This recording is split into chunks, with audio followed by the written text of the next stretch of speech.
heading towards Clear Creek, Pennsylvania, in Jefferson County. It's a PA state forest with the wife.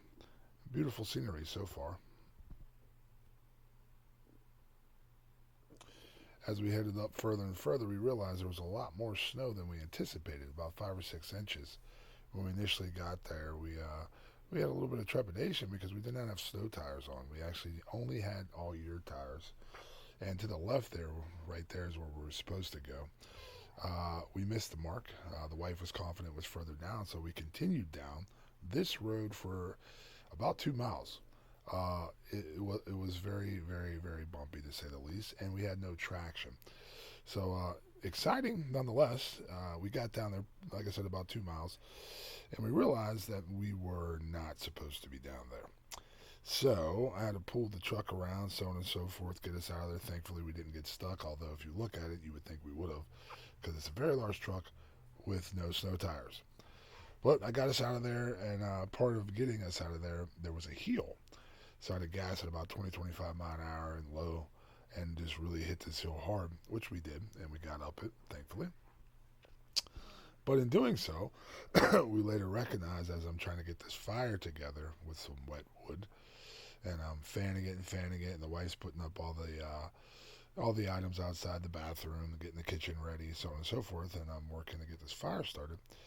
And after like 20 minutes, I said, oh, you know what, let me get the dryer stuff. I brought some dryer kindling. So I told the wife to go in and look for it. I said, hey, babe, go inside and look for that kindling. She's like, what are you talking about? There's nothing in here. It's like, huh? So there's like a small garbage can, like a recycling bin full of it. She's like, no, there's not. It then dawned on me that it likely fell out of the truck when we hit that massive bump going 20 something mile an hour in the snow. And I was correct. It did fall off the truck. So, as you can see, this long journey of road, about 2 mile long, we have no idea what part it fell off. I'm thinking the bump, but I'm not sure. And the bump wasn't exactly close to where we were actually supposed to be.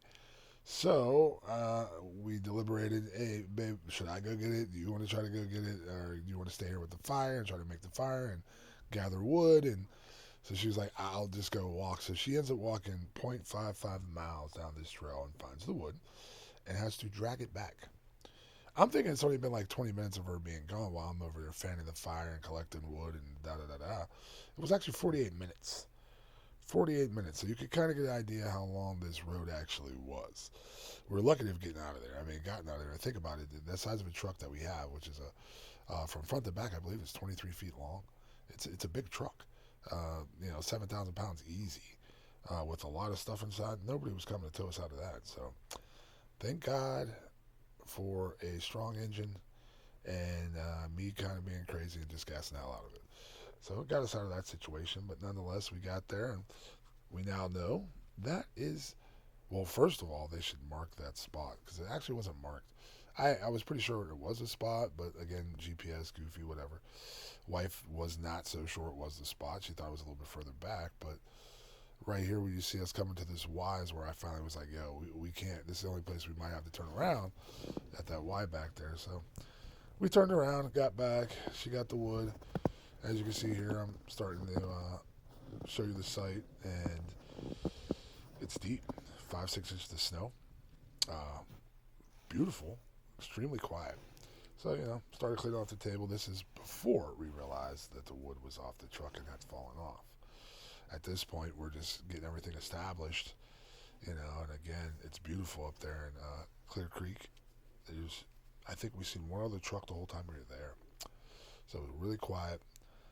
The site was great. Again, it was just snowy, so it limited what we could do as far as hiking. You couldn't see the trails. There was no other human footprints in the vicinity at all.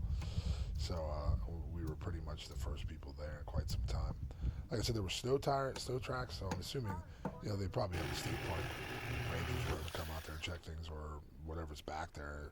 I'm assuming really, really far back there might be an oil well or a gas well. I'm not sure. But nonetheless, it was just predominantly us. It was just us for 3 days. Two nights, 3 days. The boondocking in Pennsylvania usually is $10. I think it was free at one time, and now it's $10 a night, which is incredibly cheap. It's that's nothing. I mean, that's the least we could do is $10 to make sure they keep the area gravelled and decent, free of any trees and debris and things of that nature. So we don't mind paying it. This year, I think we've went on 8 or 9 outings, not all camping, but to some degree we've been in cabins and camped in the RV, boondocking, and then camped in with electric sites and things like that. And then a few times we stayed in hotels where we had went with the kids to Delaware, and we went to those beaches out there in Maryland and things like that. But overall, this year we've been out like 9 different occasions, I want to say, and 3 or 4 of those were camping. I think 2 were boondocking and 2 were camping slash boondocking. That term is you don't have any amenities if you're not familiar with that. You literally are just you're working with what you got as far as your RV or a tent or whatever. There's no electrical hookups, there's no bathrooms, nothing like that. We're fortunate enough that with that size RV, we can carry and bring everything that we need. Water, we have 6, 7 gallon water containers. We have our Jackery and our other power source. What's the name of that one power source we have, babe? The new one? Uh, Exodus. Exodus. So the Exodus is the new one. We just got 600 watts. It works pretty well from what we can see. The other one is a 1,000 watt Jackery. And we have an inverter in the truck, which gives us 165 watts per hour when the truck is running of charge power, juice, whatever you want to say. Our son and us are going to hook up another 2 batteries, which should give us like 350 to 400 watts per hour while the truck is running, which is phenomenal. And then we have a bunch of power sources, power storage units. They look like little tablets, little phones. If you're not familiar with them. Oh yeah, so you can see right here. This is where she's dragging back 0.55, half of a mile. I mean, that's impressive. Back, she was exhausted. She was tired, so we had a really good dinner. I too was tired after fanning that fire for 48 minutes and collecting wood. I wore my heart rate monitor. I want to say it was 2 hours and 37 minutes of us. We got there at 1:30 and worked till a little after 4 consistently, like getting everything hooked up, getting the wood ready, gathering wood. I gathered enough wood for basically like a day and a half, 2 days. And getting all this stuff ready, I burned 1,800 calories in 2 hours and 37 minutes. So I think my average heart rate was like 108 the whole time. That's average. My highs was like 140. My wife was, I'm sure, close to that. I don't know exactly how many calories she burned in that period of time, but I'd say at least 1,000, if not more. So yeah, we were definitely working, man. We weren't super sore from it the next day, but we were tired that night. Slept like a baby, 8+ hours that night. If you want to sleep well, get out in some snow, some cooler air. You know, make your camp, cook your food, do things like that, and I guarantee you'll sleep well. As you can see here, we got the fire going really well, keeping the feet warm, and we just sat there for a few hours, got it chilled, had some cocoa, and then we got dinner prepared, which was manicotti, some leftover turkey and ham the first night. Second night was some more manicotti, a steak, and some spinach balls, which were really good. Then we had a good breakfast, some ham, egg, and cheese on some multi-grain bread, keto bread. We don't really eat white bread. Spikes the sugar, all that, and there's not any fiber in it. Really, there's no nutrition in white bread, to tell you the truth. We've been eating like that for 2 or 3 years now. But anyways, yeah, I mean, the scenery up there is great. Had a wonderful time. It was really peaceful, quiet, as you can see. Beautiful. There was literally nobody around. A couple cars on the highway you can hear, but that was it. I mean, other than that, it was pretty quiet. Camp was really easy to set up and tear down. Had no complaints at all. And there you go. There's the manicotti. Mother-in-law made that. Delicious, phenomenal, very, very good. Big old juicy 18-ounce steak. Cooked that up, slow cooked it on the grill for about an hour and a half. Then the wife threw it on the fire on the propane cooker for maybe 5 minutes, and it was good to go. Very tender. This was the next morning around 7:30. That was day 2. You can see again, it's really quiet. I got the fire going pretty quick that morning. I think that was probably around 7:20, 7:30.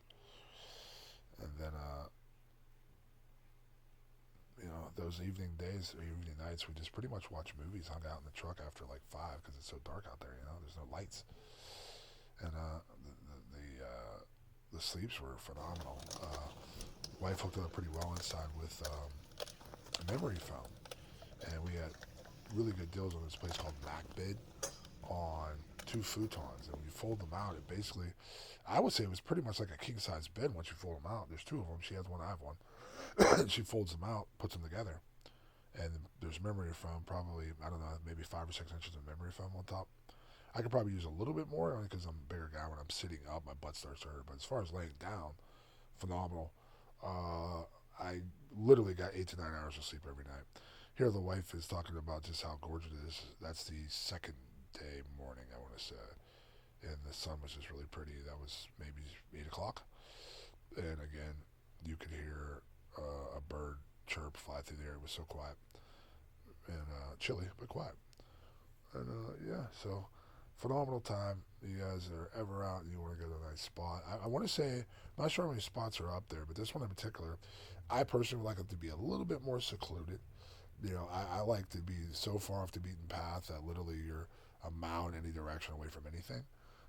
We were probably more like a half mile away from anything. Still decent, but it's not, my preferred. I like a little bit further, if not more, where it literally takes somebody, in a car in any direction at least 5 to 10 minutes to get to you, and sometimes longer than that. That's my preferred. But all things considered, if I'm going to rate it 1 to 5, I'm going to give this a solid 4. Definitely quiet, very affordable, nice spot. Could it be deeper in the woods? I would prefer that. That's the only thing that would knock it off a little bit off the point score for me. Wife loved it as well. She had no complaints. The one thing you will have to get used to if you're not familiar with very hot temperatures, very cold temperatures, is using the bathroom. I had to go out around 8 the one evening, and it was windy. The night before we left, it was 20 mile an hour plus winds. The air temp was like 35-ish, but with the wind and, you're dropping your drawers, sitting on the toilet, yeah, it's cold, man. Same thing when it's really hot. You got to be able to deal with temperatures like that. So that's something to keep in mind. But as far as being able to do what you want and not worry about anybody being around, this is the best part of boondocking. Nobody bothers you. You literally are out there with whomever you want to be out there with, and nobody cares. You're legally allowed to be there. It's $10, and nobody's going to bother you. 99% of the time, it's literally just going to be the people that you come with, and nobody else. Your dogs, whoever, whatever you have. Cellular phone out there, the cell signal was actually pretty good. Some of these places you'll go out, you will have no signal for days. The last place we went to, which what's the name of the last place we were at, babe? Ryerson Station. Right, yeah, Ryerson Station. That was just a few months ago, and there's no signal out there. Mm-hmm. Like, you have to drive from the park at least 10 minutes to get a signal, and a lot of times you just don't, so you just don't have a signal, which is okay. Not being on your phone for a day or two is nice, or not having access to the normal stuff sometimes is refreshing. But yeah, out here there was actually a decent signal, but we still really weren't on there. We used the signal for basic stuff, talk to the kids, make sure everything was okay at the house, but other than that, there was no work going on. Right here you can see in the video is a solar panel. And we have the Jackery there, as I told you, a 1,000 watt Jackery, and it works really well. No problems with that. Gathering more wood, like I said, we gathered enough wood for a couple days. There was a lot of wood laying around. And I have a little saw, if you saw in that video, where you can cut them up, which makes it really convenient. This was breakfast on the second day. We're getting ready for that. Wife had just cooked it, and then we ate up. And we hung out there for 2-3 hours and gathered some more wood, so on and so forth. And, keeping tidy inside the RV and, dirty clothes and making sure everything's good. And she's setting up movies and making cocoa, all that good stuff. So you're moving around. It's just like you're at your house with the exception of the elements and the fact that you're, working a little bit more to keep the fire going and to provide means by which you eat and all those things. We love it, So in 2025, this is our last trip of 2024. We already have one scheduled for 2025 for March 1st is likely the date, because the second week of March right now, the projection is going to be extremely cold. Colder than it was actually here now. So we're taking our boys with us and our dogs for a 4 or 5 day excursion. Further east towards Bald Eagle, and the name of that park, which is right by Bald Eagle, is what, babe? Rich Rock, Roth, Oh, Roth Rock. Roth Rock State Park. We've never been there. That is, I think it was like 80 or 90 miles. No, it was 100 miles. A little over 100. Yeah, Yeah. a little over 100 miles from there. This was about 80 miles, 75, 80 miles. This one's a little bit further east that we're going to go to. It's by Bald Eagle State Park. We prefer the 100-ish mile trips, maybe 130, 140 at the most. When you're in a big truck and you have a bunch of people with you, 2.5 hours, 3 hours in the truck is about as good as I like to get right now. Down the road, we'll start going further west in Ohio and start heading over to Illinois and places like that in time. But our setup right now is pretty convenient. We still have a couple of things we have to do to make it a little bit more convenient. More power sources, which we just acquired another power source. We want to have better storage in there, which we're working on. And I want to get a little bit more cushion for my bed. Other than that, there's not too many more things we need. We have tents. We have our pop-up canopies for weather. Again, March it rains a lot, March and April. So when we go on that trip, we'll make sure we have our canopy. We didn't really need one here. It rained, so we throw a tarp over the roof because the roof's a little bit older on this RV. So we put a tarp over it, and that does the job. Our internal temperature on day one, when we got to the park, it was like 35-ish degrees, around 130. It fell to 26 that night. We turned on our propane heater around 4. We probably should have turned it on as soon as we got there, but we didn't. So it was 44 degrees inside the truck at 4, and it was 54 when we went to bed. So it was a little chilly in there. As the day went on to the next day, it got a little bit warmer outside, and we left it run all day. It was almost 70 degrees that night when we went to bed. So it definitely makes a difference how long you let that propane get your vehicle warm. This was the final morning right here of day 3, and you can see it was still as could be. It was quiet. You couldn't hear anything. The only thing I could hear out there was a little bit of raindrops. Literally, you could hear a pin drop. It was so quiet. Once again, we both slept 8-9 hours without a problem. There was no issues whatsoever. We had no weird incidences other than the beginning. I wouldn't say weird. It's just one of those things that can happen. And then you probably wonder, well, why aren't your doors secured? They actually are. They have a bolt. When we hit that bump, the bolt pin must have slid just enough that one of the doors swung open without us knowing. The wood fell out, and then the door must have closed back. It was crazy. It doesn't even seem like it's probable. We're obviously going to take heed to that, and I think on the outside I'm going to add another latch to prevent that from happening, because God forbid you hit a really big bump on the road and something falls out. So of course we're going to take care of that. But nonetheless, it was a joyous time. We could not wait till March, and then we already have that one booked in March, and we have another one booked in late May. I think mid-May. The one in mid-May is where, babe? I always have to ask her this because I always forget the names. That one's a little bit further out. Yeah, it's like Laurel, up in the Laurel. It's up towards the Laurel Mountains, which we've been up. We've been on the Laurel. I think it was Laurel Run, Laurel Ridge. We've been to all those Laurels. That's out like past Somerset, which would be southeast is that area. Beautiful up there. Yeah. That's some of the highest country in Pennsylvania. Actually, is the highest country in Pennsylvania. You'll be up in the 2,000 to 3,000 foot range in PA, which is pretty much the highest range.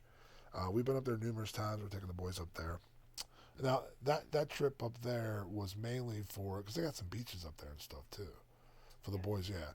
Up there's a lot of beach area, a lot of beach fronts. It's really, really pretty. And the boys, it's that time of year when they get ready to graduate. Our second to last son is going to be graduating.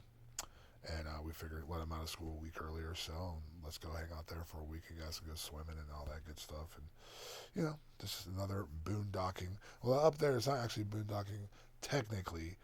It's not primitive. We're going to have electric hookups and all that good stuff. And we have all our fans and things like that to stay relatively cool. Because, in May, you can still get them 78 degree temperatures. But, yeah, here the wife is talking about our ending of the trip, if you will.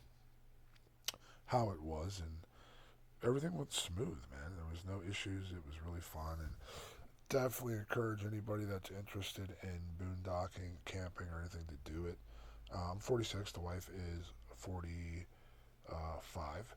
And we've been camping to some degree our whole marriage and doing it. As we get older now, the kids are getting older, we have a lot more time to do it, you know. So getting out 8 or 9 times a year, camping primitively 2 or 3 times a year, and boondocking 2 or 3 times a year, which is basically the same thing.